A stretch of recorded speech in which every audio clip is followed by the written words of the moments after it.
ప్రస్తుతం నాతో ప్రజాశాంతి పార్టీ జాతీయ అధ్యక్షులు కేపాల్ ఉన్నారు. ఓవరాల్గా కూడాను అసెంబ్లీ సమావేశాల్లో జగన్ ఏదో బాయ్కాట్ చేయటం, బయటికి వెళ్ళటం పట్ల కూడాను ఆయన తీవ్రంగా విమర్శిస్తున్నారు. సార్ చెప్పండి, గతంలో కూడాను అసెంబ్లీలో సమావేశాలు ఇదే పరిస్థితి టీడీపీ కొనసాగించింది, అదే పద్ధతిలో కూడాను వైసీపీ వెళ్తుంది. అంటే ఒక సామాజికవేత్తగా, ఒక ప్రపంచ మేధావిగా, మంచి స్కాలర్గా మీరేం చెప్పదలుచుకున్నారు?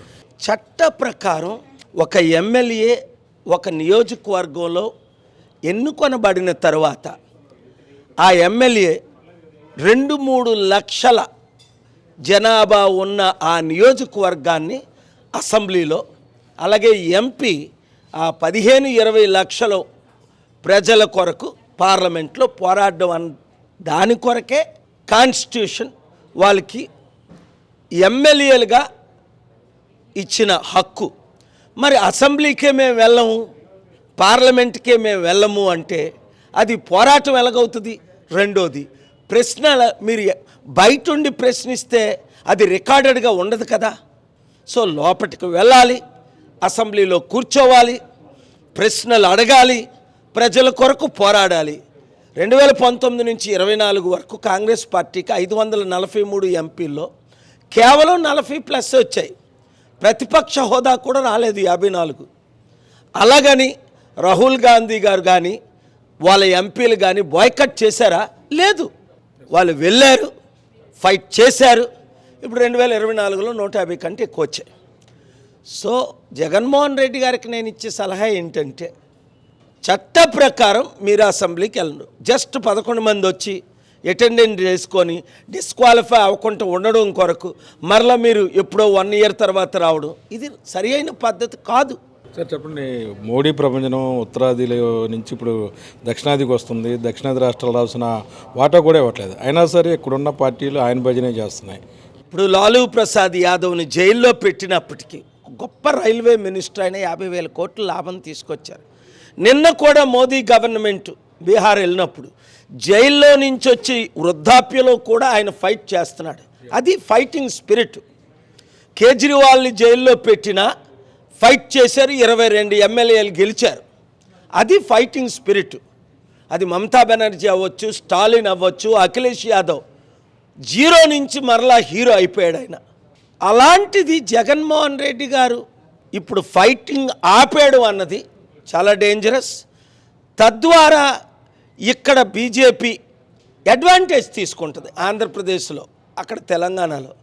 మన తెలుగు ప్రజలు ఒకటి గమనించాలి, శాంతిగా హిందువులందరూ, ముస్లింలందరూ, క్రైస్తవులందరూ కలిసి ఉండాలంటే బీజేపీకి స్థానం ఇవ్వకూడదు. బీజేపీ తొత్తులైన ఈ పవన్ కళ్యాణ్, చంద్రబాబు నాయుడిని కంప్లీట్గా ప్రజలు ఇప్పుడు 9 నెలలు అయింది బహిష్కరిస్తున్నారు. ఆ ఎమ్మెల్యేలు కనీసం ఇగో నీ ఇంట్లో 4 ఉంటే 15,000 పేర్లు చెప్పి పూచరేకలు తీసుకొని వచ్చి మా ఇంటికి రా అన్నారు. ఇంత మోసం చేసి ఈవీఎంల ద్వారా అబద్ధాలు ఆడి గెలిచారు. మరి అలాంటిది ఇప్పుడు ప్రజాశాంతి పార్టీని నన్ను ప్రజలు ఎందుకు కోరుకుంటున్నారంటే, వీళ్ళిద్దరు ఫెయిల్ అయిపోయారు, 2 పార్టీలు సర్వనాశనం చేసేసాయి రాష్ట్రాన్ని అని కంక్లూజన్కి వచ్చేసారు ప్రజలు. 2 తెలుగు రాష్ట్రాల్లో పాలన రావాలి, పాలన మారాలి. 7569441275 నియోజకవర్గ లెవెల్లో గ్రూపులు పెట్టండి. Youth, there is hope, but you must do your part along with me. State వైడ్గా ఏమైనా కార్యక్రమం చేసే అవకాశం ఉందా? కూటమి ప్రభుత్వం పూర్తిగా విఫలమైపోయిందని చెప్పి ప్రజలందరూ కూడా చెప్పే పరిస్థితి ఉంది. చంద్రబాబు నాయుడు గారేమో నా దగ్గర డబ్బులు లేవు, ఖజానా పరిస్థితి బాగలేదు అంటున్నారు. అంటే ఈ సూపర్ 6 పథకాలు అమలు అవుతాయి అవ్వ? ఎక్కడున్నాయి అమలు అవ్వడానికి? ఇప్పుడు 9 నెలలు అయింది. రాష్ట్ర పరిస్థితి 9 నెలల క్రిందటి కంటే ఇప్పుడు ఇంకా దారుణంగా ఉంది. ఎందుకు?